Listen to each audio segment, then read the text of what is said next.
Hallelujah, glory to God. So இந்த youth camp program மூலமா உங்களை மீட் பண்ணதுல ரொம்ப சந்தோஷம். கர்த்தர் தாமே நிச்சயமா உங்களை ஆசீர்வதிப்பாராக. ஆமென். சோ இந்த நாட்கள்ல God பேசுறதான சில காரியங்களை நாம் பார்ப்போம். பாருங்க, வாழ்க்கையில நம்ம முன்னேறுவதற்கு, சோ வாலிபர்களாகிய நீங்கள் உங்கள் வாழ்க்கையில முன்னேறுவதற்கு முக்கியமான காரியங்கள் என்ன அப்படின்னா, இன்னைக்கு நான் ரெண்டு காரியத்தை சொன்னோம். ஒண்ணு, உங்களுடைய விசுவாசம். நீங்க விசுவாசத்தோடு நீங்க ஆண்டவரை நோக்கி வந்தீங்கன்னா உண்மையாகவே ஆண்டவர் அதை ஆசீர்வாதமாய் மாற்றுவார். விசுவாசத்தோடு கூட கிரியையும் தேவைப்படுகிறது. சோ நீங்க நம்புகிற ஆண்டவர் செய்வார் என்று நம்பி உங்களுடைய காரியங்கள்ல நீங்கள் கிரியையில இறங்க வேண்டும். இதுதான் இன்னைக்கு ஆண்டவர் சொல்லுகிறார். விசுவாசிக்கிற நீங்க இந்த கிரியையாகிய, அதாவது முயற்சி பண்ணணும் அப்படின்னு ஆண்டவர் பேசுகிறார். ஹalleluya. பாருங்க, நம்ம விசுவாசிக்கிறோம், நல்லதுதான். எல்லா காரியத்திலும் விசுவாசிக்கிறோம். என் கர்த்தர் செய்வார், என்னை நடத்துவார், என்னை பலப்படுத்துவார், எனக்காக பெரிய பெரிய காரியங்களை செய்வார், நான் எதை செய்தாலும் ஆண்டவர் என்னை வாய்க்க பண்ணுவார் என்ற விசுவாசமும் நம்பிக்கையும் நல்ல விஷயம் தான். ஆனா நம்புகிற நாம, விசுவாசிக்கிற நாம முயற்சியில இறங்க வேண்டும். சோ ஒரு எக்ஸாம்க்கு போறீங்க, அந்த எக்ஸாம் ஆண்டவர் ஆசீர்வதிக்கணும்னு விசுவாசத்தோட நீங்க எல்லாத்தையும் செய்றீங்க. அந்த எக்ஸாம் ஆண்டவர் ஆசீர்வதிக்கிறதுக்கு கிரியை ரொம்ப அவசியம். நீங்க படிக்க வேண்டிய காரியங்களை நீங்கள் படிக்கணும். உங்கள் முயற்சிகளை நான் ஜெபம் பண்றேன், நான் இன்னைக்கு ஆண்டவர் என்ன ஆசீர்வாதமா அந்த எக்ஸாம்ல கொண்டு போய் சேர்ப்பார், நான் படிச்ச क्वेश्चन தான் வரும் என்று விசுவாசித்து நீங்க போனீங்கன்னா, கிரியையில நீங்க காண்பித்தீங்கன்னா, நீங்க முயற்சி பண்ணீங்கன்னா கண்டிப்பா கர்த்தர் அதை ஆசீர்வாதமா மாற்றுவார். சோ எனக்கு ஒரு நல்ல வேலை வேணும், என்ன கர்த்தர் நல்ல வேலையில கொண்டு போய் சேர்க்கணும் அப்படின்னு நீங்க நம்புறது ஓகே, நிறைய பணம் சம்பாதிக்கணும்னு நினைக்கிறது ஓகே. அதற்கு என்ன முயற்சி பண்ணிருக்கீங்க? இன்னைக்கு அது குறித்து தான் கர்த்தர் பேசுகிறார். பாருங்க, இன்றைக்கு வேத வசனத்துல ஒரு வசனத்தை நான் வாசிக்கிறேன். யாக்கோபு 2ஆம் அதிகாரம் 20வது வசனம். வீணான மனுஷனே, கிரியைகள் இல்லாத விசுவாசம் செத்ததென்று நீ அறிய வேண்டுமோ? சோ கர்த்தர் என்ன சொல்லுகிறார்? நீ அந்த கிரியையில நீ அதை காண்பிக்காம விசுவாசிக்கிறேன்னு சொல்லிட்டு வீட்லயே உட்கார்ந்து இருக்க கூடாது. நான் விசுவாசிக்கிறேன்னு சொல்லிட்டு படிக்காம எக்ஸாம்க்கு போக கூடாது. சோ நான் விசுவாசிக்கிறேன், எனக்கு எல்லாமே நடந்துரும் சொல்லிட்டு நீங்க பெரிய ஆளாக மாற முடியாது. ஹalleluya. சோ இன்றைக்கு அந்த கிரியை தேவைப்படுகிறது. ஆமென். ஹalleluya. முயற்சி பண்ணுங்க. ஒரு காரியத்தை முயற்சி ரொம்ப அவசியம். நீங்க கிரியையோடு கூட அந்த காரியத்தை நீங்கள் முயற்சி பண்ணி கர்த்தர் எனக்கு வாய்க்க பண்ணுவார் என்று விசுவாசம் நியாயமானது. விசுவாசிக்கிறது நல்லது, அதில் கிரியையிலே காண்பிக்க வேண்டும், முயற்சி பண்ண வேண்டும். அதை தான் திரும்ப ஆண்டவர் சொல்லுகிறார். ஹalleluya. பாருங்க, வேதாகமத்துல நம்ம ஒரு சம்பவத்தை வாசிக்கிறோம். நியாயாதிபதிகள்ல கிதியோனை குறித்து பார்க்கிறோம். கிதியோனுடைய காரியம் பார்த்தா அவன் ரொம்ப பயந்த பிள்ளை.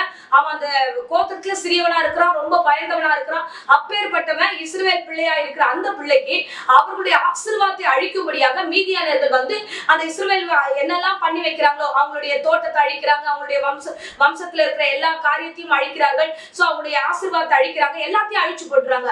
இப்ப இந்த நேரத்துல அவர்கள் முறையிடுகிறார்கள் கர்த்தரை நோக்கி, ஆண்டவரே எல்லாத்தையும் அழிச்சிடுறாங்களே. அப்ப ஆண்டவர் சொல்லுகிற ஒரு வார்த்தை, மோசேயோடு இருந்தது போல நான் உங்களோடு இருப்பேன், நான் உங்களை ஆசீர்வதிப்பேன், சில வார்த்தைகளை சொல்லி ஆண்டவர் திடப்படுத்துகிறார்.